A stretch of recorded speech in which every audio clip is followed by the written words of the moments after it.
everyone. I'm Maria Lawton. This is my husband. Hi, I'm Bob Lawton. And we're on to something I think a little different and fun. Because so many of you have so many questions about becoming or not becoming, but dating or marrying into the Portuguese family. Bob came up with this great idea, and it's called Married to Portuguese. And I'm Portuguese. And I'm married to Portuguese. So you get it. You get the thing now. So there you go. There you go. Smart. I guess we're done. Yeah, that's it. See ya. Have a great day. No, this was great. This is great. I think a lot of people ask us, how you got into the family, what you thought, your first things, like, for the first time meeting the family. I was the only one in my family up until then to marry or to even have that idea of marrying outside of the Portuguese realm. Oh my gosh. I know. So, you being English-Irish, I think everyone needs to know, your... Candles were lit. Many candles were lit. Rosaries were prayed. Yes, all of those things, all the above. Mm-hmm. So the first time, because, boyfriends I did not bring home until I knew that they were, important. And I never brought anybody home. And it was, you were the first one. Me? Yes, I brought home. We talk about this every once in a while with our children. But your first impression of coming into a Portuguese home. So, the first impression. First impression. Let's start there. All right. Well, meeting your parents Yep. was a bit challenging because they didn't speak English and I didn't speak Portuguese and I don't speak Portuguese. So, we always needed you to translate. So, it was always going to be a bit awkward because we couldn't clearly say directly to each other what we were thinking. But they understood. They understood English. Yeah. And so then we kind of got into the habit of being around on Sunday afternoons because your mom would make a big Sunday meal. Yes. And relatives would drop by. All day. All throughout the day. Yes. Oh, how does Jeremiah Visitas. The visitas. Yes. Was it the fancy visitas? It was the fancy visitas, absolutely. Yes. Sometimes you had fancy visitas come over. But it was just family. Yes, visitas. it was visitas, yeah. And what I learned was they're not mad at each other. They're just talking. Okay, but everybody talks loud, and they were talking in Portuguese. That's the key. So I had no idea what anybody was saying. Yeah. So I was relying on you to relay, to translate. To translate. And sometimes to translate back and forth. That was the big thing with the relationship in the beginning, was my parents liked you right off the bat. My mother loved you right off the bat. It was... Sure. And the other thing is my sisters had, I have in total 3 nieces and 3 nephews. And they were my babies. And I remember the big test was how my nieces and nephews were around you. Because that was really important to me because they were like my babies. So one by one, you were sitting in a chair. I'll never forget that. You were sitting in the chair. And one by one, they came over to you. And I think the first one to come over to you was Philip. Yeah. And Philip was always a very hard person to is he going to like you or not? And so he was always, so for him to be the first one to hi, how are you? Kind of and be around you, that was whew. And then one by one, then it was the other one and the next one and the next one. And the last one was David. Yep. It was David who was the last one to go, do I like him or not? But then it ended up being you in the chair and all 6 of them around you. It was yeah, we like him. He's okay. He can stay. Yeah. That was fun. Yeah. And the thing is back then, it still is family owned. But it used to be my parents and my siblings on the first, and then the second floor at that time was my sister Adeline and her family. At that point, my grandparents had moved out with my aunt, so it was my sister Adeline and her husband and children, and on the third floor it was my sister Isabel and her husband and children.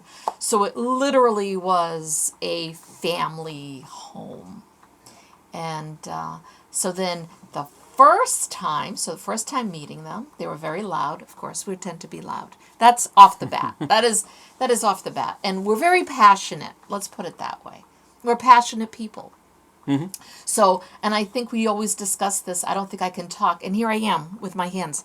I think it's hard for us to talk, to explain what we feel without, having our hand gestures. So for someone who doesn't understand the language, people are talking very loud, hands are, being, putting into someone, and you're thinking someone is being confrontational, but they're not. They're just being like, well, what do you mean you don't like that? Well, of course, I'm so happy about that. I mean, it could be this amazing, beautiful sentence that someone else would go, yeah, that's really great. I really like that. But not, not my family.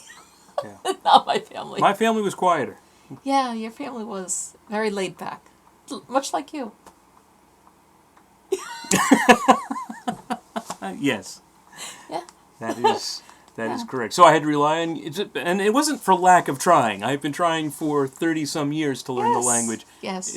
Now, we're married now. How long? How long is it going to be Well, now? I know the answer. Do you know the answer? I know. This is so bad. It's 36. It'll be 36, yeah. 36. I got it right. Yes. Yes. It's flown by. That's why I It forget. has. So for 37 years, I have tried on a regular basis to pick up the language. And, I mean, you need to be fully immersed. I need to be fully immersed and using it every day. And that just... It hasn't happened that way. Hasn't happened. So now the first time, now that was meeting them. Mm-hmm. So the first time sitting down and having a meal with us, how is that? What kind of hints and well, not hints, but, words of wisdom can you give to those that are just meeting and coming into a Portuguese family? Arrive hungry. That's first. Good point. Very good point. I mean, like, a few days before, start fasting. You probably want to do some stretching. Wear some elastic pants. Yeah, wear your eating pants.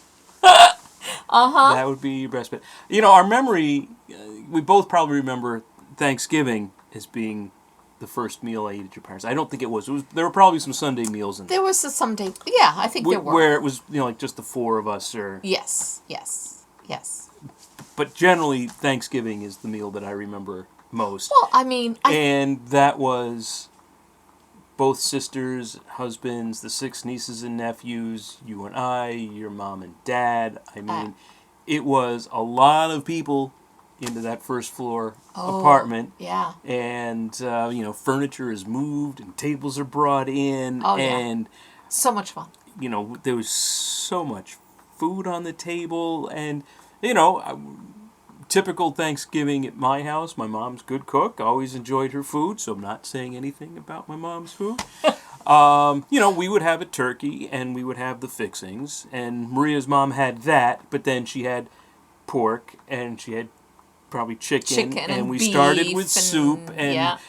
There was like 4 of everything cooked a different way. And the pile was... The table was just...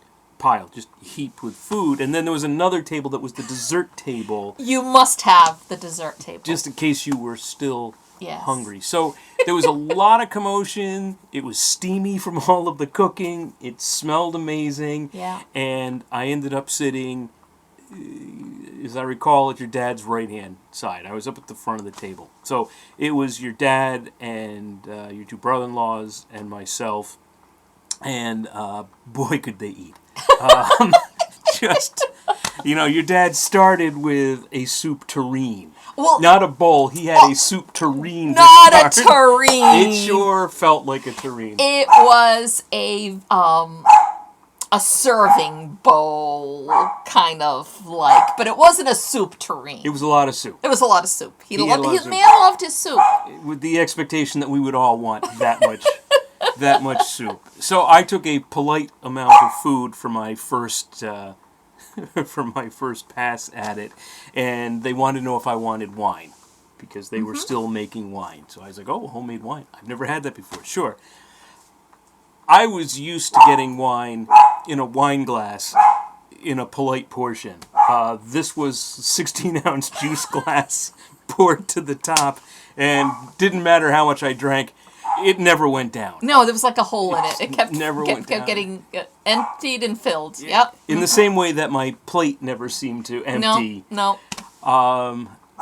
It was an amazing amount of food.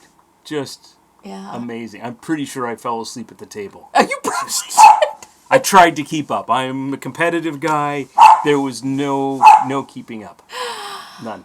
Oh goodness. Well, that is the first. That's the first of everything. And for whatever reason, our dog Gracie is saying enough with this right now. So we're gonna shut this off now because I think she needs to go outside. So until next time, guys. We'll talk to you soon. We'll pick it up from there. Thanks. Bye. Bye.